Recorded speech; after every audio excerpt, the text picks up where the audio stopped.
The 2026 World Cup is going to be different. And I don't mean new stadiums, new vibes, different. I mean the actual rule book, the thing that governs every single moment of every single match, has been quietly rewritten. And most fans have absolutely no idea. We're talking rule changes that will affect how goals are scored, how players get carded, how long games actually last, and how many teams even make it to the tournament in the first place. Some of these changes are overdue, some are controversial, and at least one of them is going to cause a massive argument in your living room during a knockout match. I'm going to break all of it down in the next few minutes. Fast, clear, no jargon. By the end, you'll know exactly what to watch for, and you'll sound like the smartest person in the room when it happens. Let's go. We're going from 32 teams to 48 teams. That's not a small tweak. That's a 50% expansion. FIFA essentially looked at the World Cup and said, you know what this needs? More of it. In theory, this means more countries get their shot at the biggest stage in sports, more underdog stories, more surprise eliminations, more chaos. In practice, it means 104 matches instead of 64. The group stage now runs with 12 groups of 4 teams, and here's where it gets interesting. Only the bottom team in each group goes home. Everyone else has a shot at advancing. Think about what that means. You could finish third in your group and still make the round of 32. The round of 32, by the way, is a completely new round that didn't exist before. It's essentially a bonus knockout stage that FIFA invented to accommodate all the extra teams. Some people love this. Some people think it waters down the competition. Honestly, both sides have a point. You know how the referee holds up a board at the end of each half, showing 3, 4, maybe 5 minutes of added time? And then somehow the match goes on for 8 or 9 minutes anyway, and nobody really knows why? FIFA noticed that too, and they were not happy about it. Studies showed that in a typical 90-minute match, the ball is actually in play for only about 55 minutes. The rest is substitutions, injuries, goal celebrations, players rolling around on the ground pretending they've been shot. You know the type. So starting in 2026, referees are being pushed to enforce what they're calling effective playing time. That means the clock stops, or at minimum, more accurate stoppage time is added, for substitutions, VAR checks, goal celebrations, and time wasting. We saw a preview of this at the 2022 World Cup, where some matches had 10-plus minutes of added time. The crowd was confused. Players were furious. Broadcasters didn't know what to do. But here's the thing. The matches were actually better. More goals, more drama, more football. This isn't a tweak.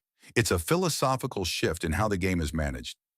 VAR, or Video Assistant Referee, has been used since 2018, and it has been a journey, a long, painful, pause everything and stare at a screen journey. The complaints are real. Reviews take too long. The decisions are still inconsistent, and half the time, fans in the stadium have no idea what's being reviewed or why.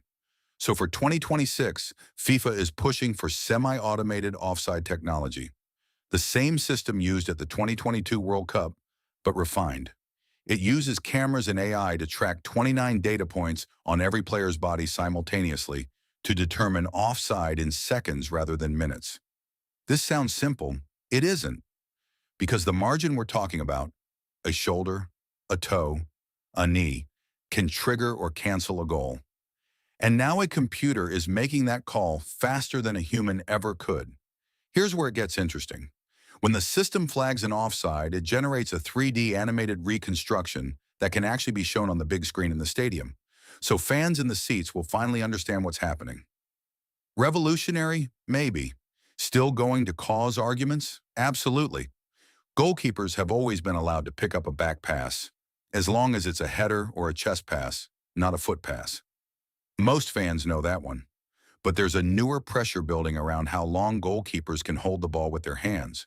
Currently, the rule says 6 seconds. In practice, goalkeepers routinely hold it for 15, 20 seconds. Referees almost never call it.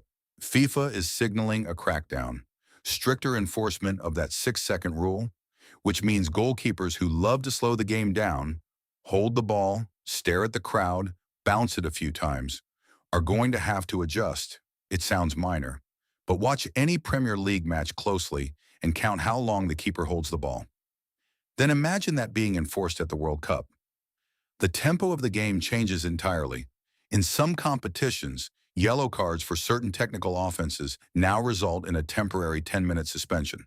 Like in rugby, you foul someone cynically, you don't just get a yellow and stay on the pitch. You sit down. Your team plays with 10 men for 10 minutes. FIFA has been observing pilots of this system closely, and while it hasn't been officially confirmed for the 2026 World Cup, the momentum is clearly building. Think about the implications. A team protecting a one-goal lead in the 80-minute can't just sacrifice a player to break up a counterattack with a cynical foul anymore, because now that foul costs them 10 minutes of 10-man football. The risk calculation completely changes. Coaches will hate it. Defenders will hate it. Neutral fans will absolutely love it. Teams will be allowed to name 26 players in their squad, up from 23, 3 extra players. That might not sound like much, but at a tournament as physically demanding as a 48-team World Cup, more games, more travel, more heat, squad depth becomes a serious competitive advantage. It also means more interesting selection decisions for managers. That fourth striker who was always the first one cut, he might make the plane now. That veteran winger who was going to be the hard conversation, he gets a reprieve. And for fans, it means more star players are likely to actually be at the tournament rather than left home due to injury concerns. Every nation's squad announcement just got more complicated and more dramatic. FIFA is exploring, and in some venues actively testing, the concept of player tracking data being made publicly available in real time during matches.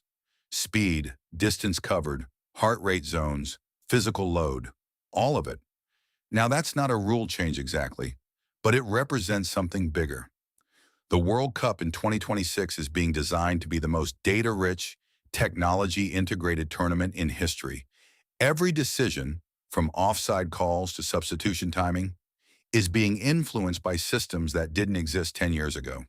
The game is the same, and somehow it's completely different. So here's where we started. The 2026 World Cup rulebook has been rewritten, and now you know exactly how. More teams, longer effective playing time, smarter offside technology, stricter goalkeeper rules, potential sin bins, bigger squads, and more data than we've ever had before. The core idea is this: FIFA is trying to make football faster, fairer, and harder to game. Whether they succeed is a different question entirely. Here's what I want you to think about. With all these changes, will the 2026 World Cup produce the greatest tournament we've ever seen? Or will it be the moment football got a little too complicated for its own good? If you want more breakdowns like this, the stuff that actually matters before the biggest sports event on the planet, subscribe. New video coming soon, and you're going to want to see it.